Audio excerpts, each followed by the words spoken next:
এসএসসিতে যোগ্য চাকরিহারাদের জন্য নির্ধারিত এক্সট্রা 10 মার্কস ফ্রেশার পরীক্ষার্থীদের চাপে ফেলবে। আমাদের আলোচনার বিষয় আজকে এবারের এসএসসিতে যোগ্য চাকরিহারাদের জন্য নির্ধারিত এক্সট্রা 10 মার্কস ফ্রেশার পরীক্ষার্থীদের চাপে ফেলবে। ফ্রেশারদের হতাশ বা নিরাশ করা নয়, ফ্রেশারদেরও চাকরি হবে, তবে যোগ্য চাকরিহারাদের জন্য যে নির্ধারিত এক্সট্রা 10 মার্কস ফ্রেশার পরীক্ষার্থীদের অনেকাংশে চাপে ফেলবে। এসএসসি এক্সামের ফ্রেশাররা যথেষ্ট চিন্তিত, যথেষ্ট উদ্বিগ্ন। তারা বলছেন চাকরিহারাদের জন্য নির্ধারিত এক্সট্রা 10 মার্কস তাদের এক্সপিরিয়েন্সের জন্য ফ্রেশারদের অবশ্যই চিন্তার কারণ। এদিকে যোগ্য চাকরিহারা যারা, তারা তো এবার আবার পরীক্ষায় বসেছেন, তারা বলছেন তাদের কথা। তারা বলছেন আমাদের ডবল ডবল যোগ্যতার প্রমাণ দিতে হচ্ছে। একবার চাকরি পেয়েছিলাম, হারিয়েছি, আবার পরীক্ষায় বসছি, অর্থাৎ আমাদের ডবল ডবল যোগ্যতার প্রমাণ দিতে হচ্ছে।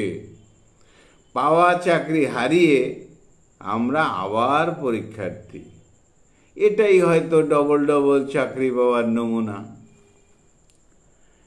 এবার চাকরিহারাদের অনেকে বলছেন আমাদের এসএসসি পরীক্ষায় গার্ড দেওয়ার কথা ছিল, ইনভিজিলেটর হওয়ার কথা ছিল, কিন্তু 7-8 বছর চাকরি করার পর আমরা আবার পরীক্ষার্থী। জানা নেই ভবিষ্যতে আরও কত কিছু অপেক্ষা করে রয়েছে। এদিকে তৃতীয় পক্ষ যারা অযোগ্য হয়েও ছদ্মবেশী যোগ্য নামে পরীক্ষায় বসেছেন,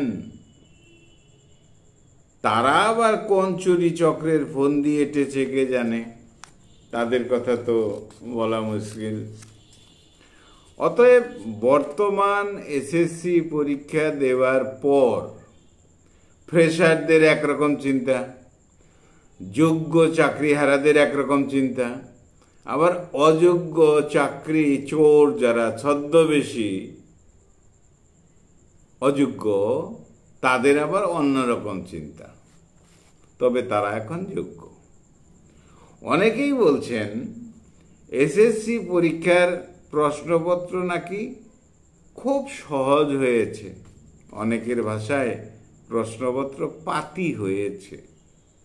অনেকে এই পাতি কোশ্চেনের মধ্যে কোনো চক্রের গন্ধ পাচ্ছেন, যার যার মতো সে কথা বলছেন। যাই হোক, ফ্রেশারদের চিন্তা অর্থাৎ নতুনদের চিন্তা, চাকরিহারাদের জন্য যে নির্ধারিত করা হলো 10 মার্কস, এই 10 মার্কসের জন্য তাদেরকে পিছিয়ে রাখবে। 10 মার্কসের ব্যবধান তাদের পক্ষে নাকি ঘোচানো সম্ভব নয়।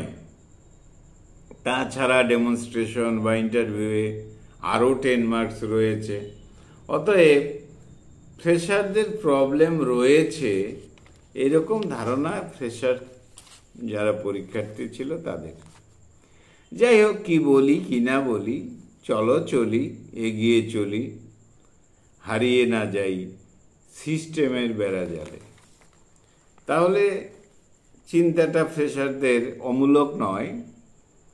তাই বলা হচ্ছে যে ডব্লিউবিএসএসসিতে যোগ্য চাকরিহারাদের জন্য নির্ধারিত এক্সট্রা 10 মার্কস ফ্রেশার পরীক্ষার্থীদের চাপে ফেলবে, এটা তাদের ধারণা। বন্ধুরা খুব ভালো থেকো, আমার চ্যানেলটা সাবস্ক্রাইব করো। Thank you.